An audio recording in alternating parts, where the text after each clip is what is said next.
Okay guys, welcome back na naman sa aking YouTube channel, no? So, kamusta ang inyong legendary Takore?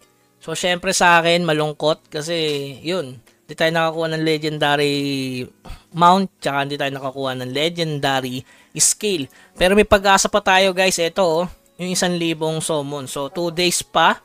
So, keep grinding lang guys, mabibili natin to.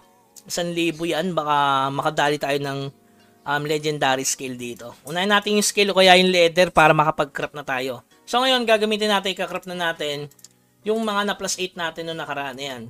Kaya tayo nagpa-plus 8 nito. Mayroon nag-ask kasi, ba't tayo nagpa-plus 8 nito? Ito kasi yung pamalit natin sa epic leather. Sa mga nagbubuo ng legend yan, guys ha. So no chase na ako. Ang dami ko ng materials which is napupulot lang sa field. Pero ito, kinarap ko na to matagal na eh. Tapos ito yung mga bagong items natin na napupulot lang sa field kapag nag-AFK ka, di ba? Tapos kapag pumapatay pa tayo ng mga SP summon, yan, unlimited yung summon natin galing sa mga alt. Lalo na ngayon, nagkaroon pa tayo ng epic badge, di ba? Bawat alt meron akong almost 60 pieces. Baka may naghahanap dyan, presyohan nyo na lang mga boss. 60 pieces bawat alt. Bawat season, gawa nga dun sa bagong Wayfarer, no? Alam nyo na yung technique dun, guys. Kailangan nyo lang mag boss raid and raid sa loob ng 4 na araw para mauna kayo sa crafting. Tsaka kailangan 62,000 yung PS nyo dito. So recap lang natin kasi sayang yun eh. Sa boss raid yun mga boss. 62,000 para umabot dito. Okay, Steelbone, yan, Spectre. Spectre ba yan? Okay, let's go. Craft na natin mga bossing. So, ang gagawin nyo, syempre materials. So, napadali lang ng 600 eh. Pwedeng leather na lang din yung ipalit ko sa 1,000 summon, no? So, craft na tayo. Pants, syempre, bottom, 2. So, ayan, no, pamalit, guys. So, instead na... ba't ganun? 4 yung nakalagay. Huh? 4 yung ano, okay. Plus 7 kasi iba eh. So, ayan, kakrap lang natin, guys. Napakadali, ayan, no? Pagka-crop niyan, solid yan mga boss. Yan. Pag naging tradable kaya, benta natin. Yun, hindi naging tradable. So, isa pa. Kakrop lang natin mga boss. Ayan. So, pamalit yan sa epic leather. Alam ko marami naman kayong mga rare materials eh. So, pag naging tradable, benta natin siguro. Ay, hindi naging tradable. So, ngayon, tatabi muna natin yung tier 2 na yan. So, 2 tier 2 na lang guys. Ay, 1 tier 2. Pwede tayo craft papuntang tier 4 yan. Ganyan na lang talaga ginagawa ko guys. Ito, pwesto na sa weapon. Pwede ba yun? Ay, hindi. Sa weapon, kailangan yung axe talaga, no? Ayan. Meron tayong tier 2. Ito, kailangan natin basagin to. O kaya mag-craft na lang ulit tayo, tas i-codex na lang yan. Pwedeng ganun guys.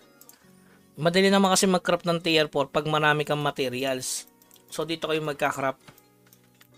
Kay Dampio. Talagang gamit na gamit to si Dampio eh, no? So, ayan. Kakrap nyo lang. Kailangan nyo lang talaga ito. Pero makita nyo naman yung materials natin sobrang dami, no? Tsaka ito. Marami tayong stock nito sa storage. Nakukuha yan sa ceiling. Tsaka sa SP4F. Kapag naka-lucky. So, marami nag-aasa sa akin na ba maganda? Drop chance or lucky drop chance. Pareho naman yan. Pero mas focus sa drop chance. Lalo na kung sa MS. Kung magpa-farm ka ng shard. Mas the best pa rin yun mga bossing. So ito pwede nating i-craft to zone para makapag tier 4 na rin tayo at mabenta natin yung tier 2. Pwedeng ibenta ko na muna siguro to guys, no? Baka may pumatol. Tradable kasi to eh. Plus 11 yan. Mas mahal. Sinlakas niya yung tier 4 guys. Baka sabihin nyo, ba't ko pinapalitan yung weapon? Ayan. Kung titingnan nyo kasi parang sinlakas niya ata to. Ayan, nakita nyo. Mas malakas pa to kaysa dito. 'Di ba? Kaya hindi ko rin siya mapalitan eh.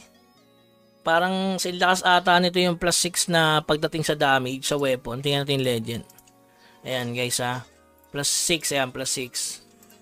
Pero yung regarding sa ano, hindi, mas malakas ata. Hindi, mababa sa physical guys. So. 'Di ba? Ang lamang lang talaga dito yung ano to. Yung skill damage reduction tsaka yung accuracy. Pero pagdating sa physical, mas malakas pa rin to. Sa plus 6 na legendary. So, tradable naman yan. Pwedeng ibenta, ipamanan sa iba, no? Okay? So, yun lang yung ano natin regarding dyan. Tsaka ito, yung concern ko kay Mir 4. Sana ilipat naman to. 'Di ba? sa power saver kasi may muscle memory tayo eh. Ito talaga yung nagkiklik ko pag nagmamadali. Talaga masanay na ito yung kiniklik. So marami nakaka-experience niyan lalo na kung 3 years ka sa Mir 4. Okay? So yun lamang guys, keep grinding. Malapit na tayo mag 142. Target natin mag 143 bago matapos siguro yung July. Maganda yung susunod na update nito ni Mir 4. Baka yung ilalabas na yung mga mythic na Spirit Treasure. Okay? Hanggang sa muli. Paalam.